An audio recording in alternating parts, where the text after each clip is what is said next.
Deer students, good afternoon all of you.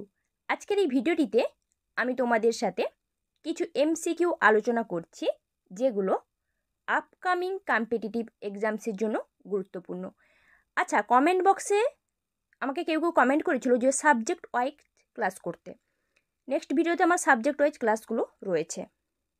Question number 1, the conspiracy to out me from the presidency বইটি কার লেখা? সঠিক উত্তর হবে অপশান সি, গোটাবায়ে রাজপাকসে, যিনি শ্রীলঙ্কার রাষ্ট্রপতি।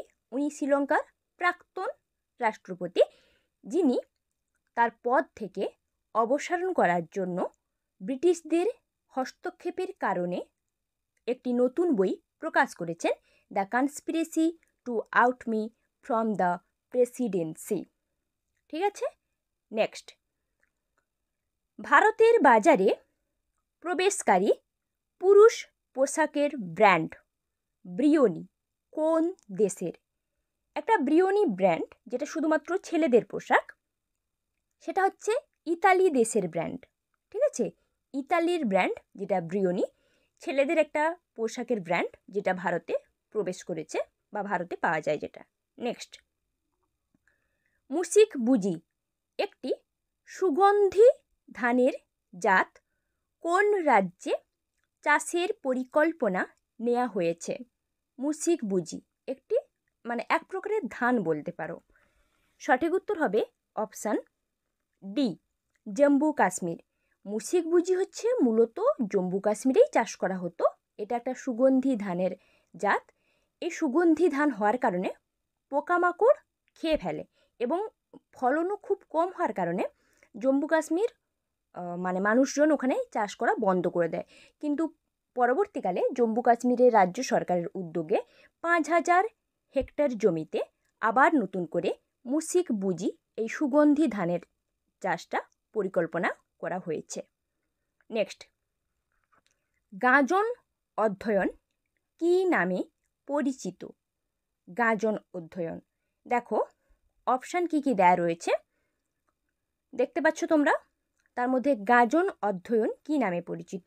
সঠিক উত্তর হবে অপশান সি, জাইমোলজি।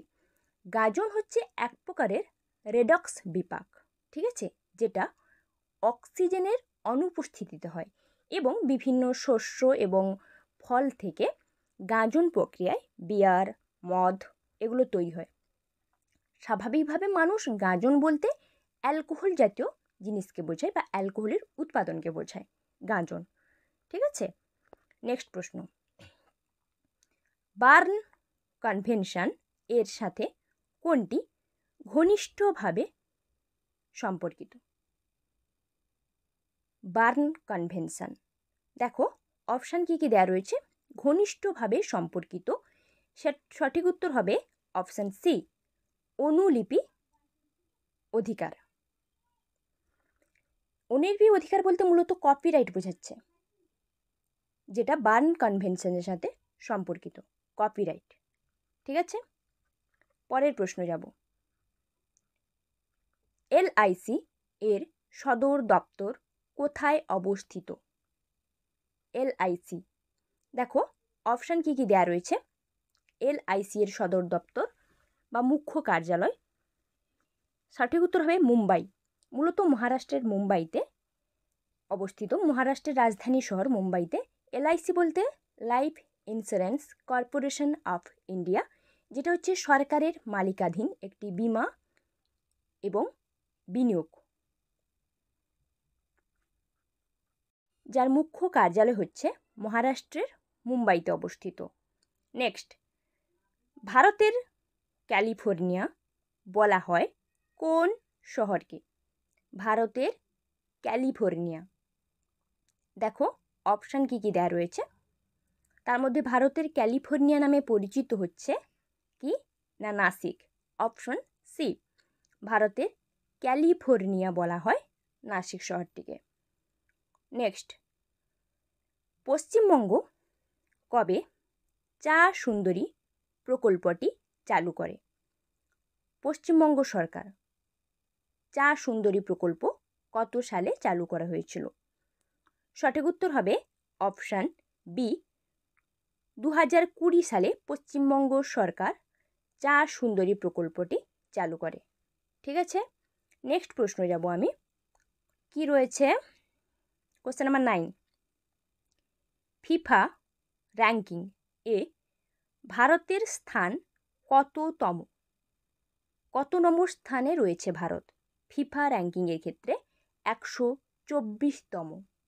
ভারতের স্থান হচ্ছে 124তম ফিফা র্যাঙ্কিংয়ে।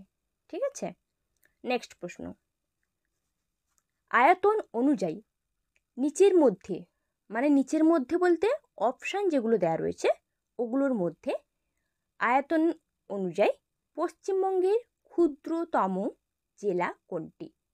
সঠিক উত্তর হবে অপশান এ, হাওড়া। আয়তন অনুযায়ী পশ্চিমবঙ্গের ক্ষুদ্রতম জেলা হচ্ছে হাওড়া।